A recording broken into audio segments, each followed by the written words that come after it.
Hey, it's getting close to springtime. My bees are taking flight, and I'm going to talk about my feral bees and whether I'm feeding them and medicating them. Some of you will hate me, some of you will be okay with it. Stay tuned. I'll be right back and explain more.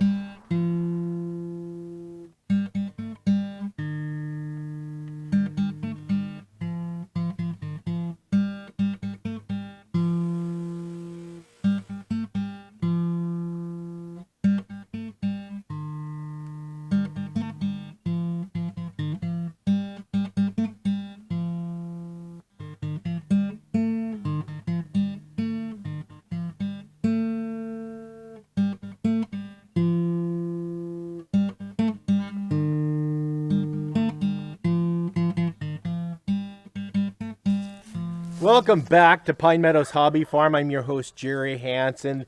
This is my apiary. I have one hive that's full of bees. A little backstory on these bees in this blue set of hives with a white bottom. Those are feral bees that I rescued out of a garage wall.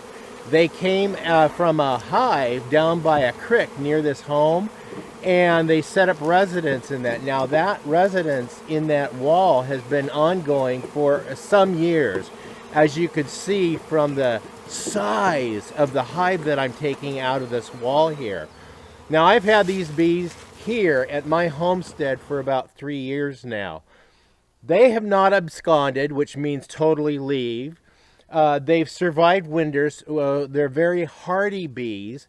The first year I had them, I went ahead and fed them because I wasn't sure if they needed help. And then the second year I decided I'm going to let them feed themselves because, after all, you think about it.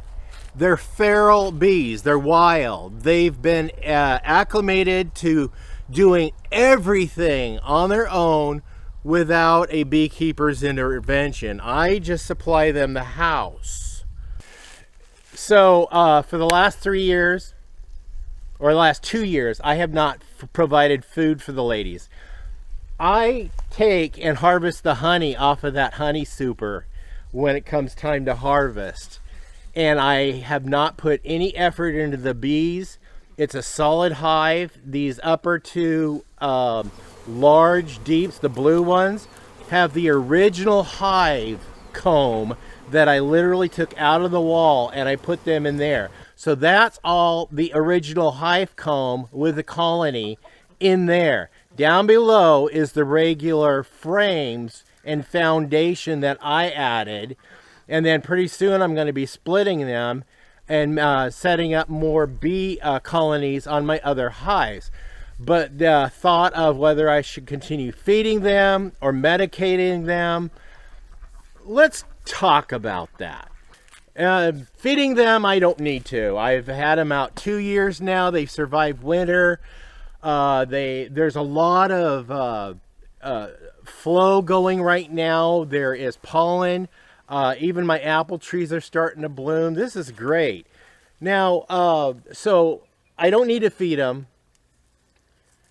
But when it comes to the issue of offering medication for feral bees, I'm going to take the stance of not medicating them unless, and that is, if I detect when I'm looking in the hive that there's American foul brood in there, I will take measures.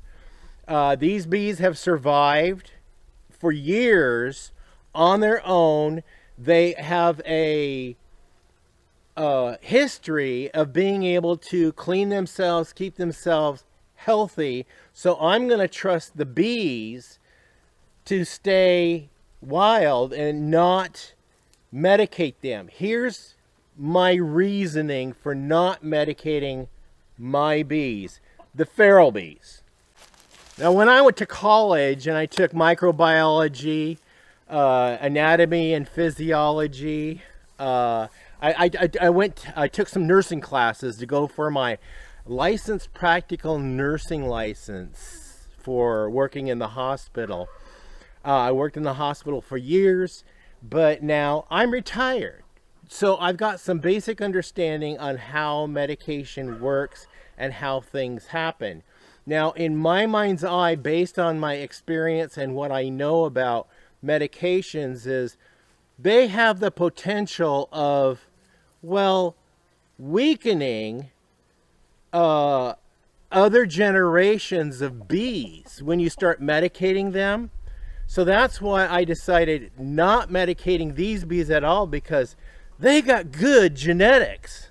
So who am I to interrupt good genetics? I'm going to capitalize on the genetics of this hive by splitting them and growing them out more.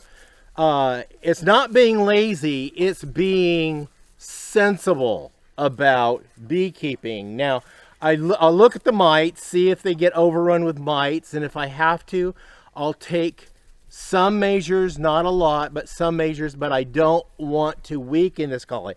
This is the longest I've ever had a colony of bees. This is the 3rd year. And I'm not going to do anything to compromise this strong colony. So that's my reasoning for not feeding my bees.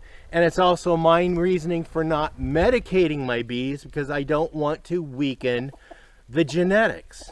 Now, I know some of you out there watching this will probably get pissed off, but I'm thinking about what my dad said. It's better being pissed off than pissed on. And that's all I have to say about that. I don't care. This is my apiary. I'm going to treat these bees as I have treated them for the last 3 years. And that is using some sensibility to keeping these ladies feral and healthy. And I'm looking for more feral, because I think the feral bees are stronger in genetics, because I've had a lot of experience and spent a lot of money on bees that I purchased. And I've had complete colony collapse in spite of me feeding them and medicating them. I've tried it all. No more. I'm sticking with feral bee colonies, and I'm looking for more colonies to go out, and even swarms, because right now, here in a week or two, we're getting into swarm season. So I'd like to set up some swarm traps. So if I do, stay tuned to that video with me building swarm traps and putting those out. I'm your host, Jerry Hansen. This is Pine Meadows Hobby Farm in my apiary. Please stay tuned to more videos. You could do that by subscribing, clicking that bell icon that alerts you to new videos as I upload them. Give us a thumbs up, click that share button. Sharing my videos on your social media platforms helps us out. Remember, be safe, always be kind, save the bees, save the world. Bye-bye now.